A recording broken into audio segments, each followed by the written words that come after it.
Thank you very much. On the note that we were just talking about, the stuff that I have read is that actually the seizures of drugs have gone up, particularly at ports of entry, since we've seen a more secure border.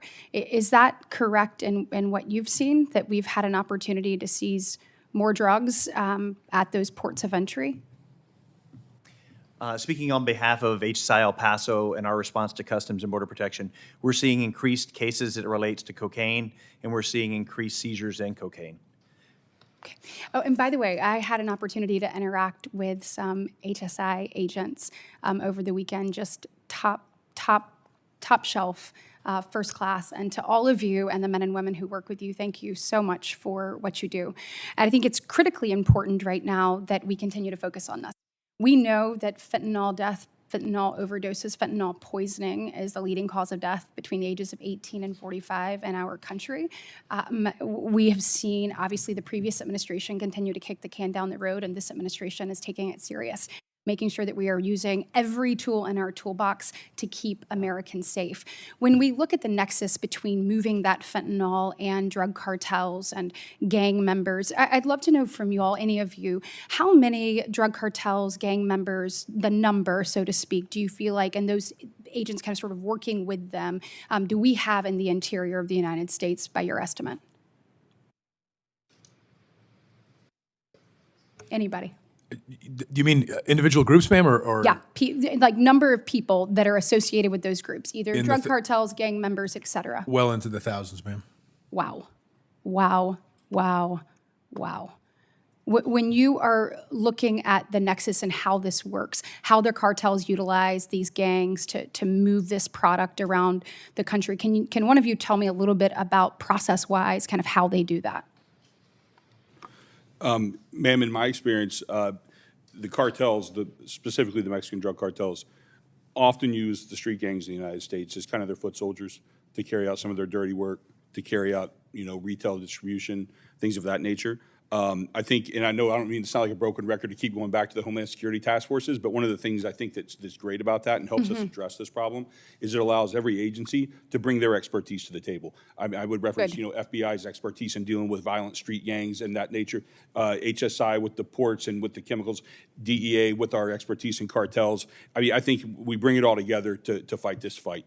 And we really appreciate you all working together, utilizing your strengths to make sure that we're putting the American people in a safer and stronger position. And I commend President Trump and his administration for making this a priority. When you're looking at the supply chain of how this works, obviously we've talked a lot about China and China's role in these fentanyl precursors and coming here. Is there anything that we need to be doing to be more disruptive to that supply chain from your perspective? Thank you for your question, ma'am. In HSI El Paso, we have one of our agency's national initiatives, Operation Chainbreaker. And we are looking at pill presses, pill dyes, molds that are being imported in. Obviously, you mentioned the precursor chemicals. The De Minimis Act is really hurting and harming us right now because anything under that $800 threshold is not being subject to search or customs inspection. So that allows these parts and pieces to come in.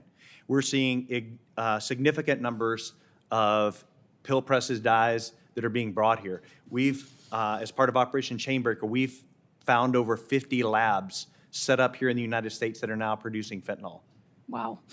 Okay, when we're talking about China, obviously everyone, that's been well documented. DEA more recently mentioned India. Are there other countries or bad actors that we need to be kind of putting into focus here? India is really the only player I think that comes up on the radar besides China. But let me be clear, like at a much smaller scale. Okay. I mean, our focus is definitely needs to be on China. And as we look at what's happening across the country right now, what do you think the next fentanyl may be? Are you seeing something that is bubbling up and you feel like has the unfortunate opportunity to kind of catch hold here in the United States? And then if so, what can we be doing to be vigilant to warn that off? I think, ma'am, one of the more emerging threats is not necessarily a new drug itself, but the combination of drugs. For instance, people have been taking xylazine, which is like a veterinary drug, and mixing that with fentanyl. Why that's so dangerous is it basically cancels out the effects of Narcan.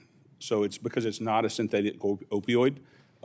We've had some pretty good, I mean, you know, the public has had pretty good success with Narcan in reviving people and bringing them back from the brink of overdose. But when you put outside things into it as an adulterant to cut it, all in the name of profit, it cancels that out. So it's very dangerous. Absolutely. And last thing, what should we be doing to better target the financial networks that aid and abet the cartels, you know, including their operation and presence here in the United States?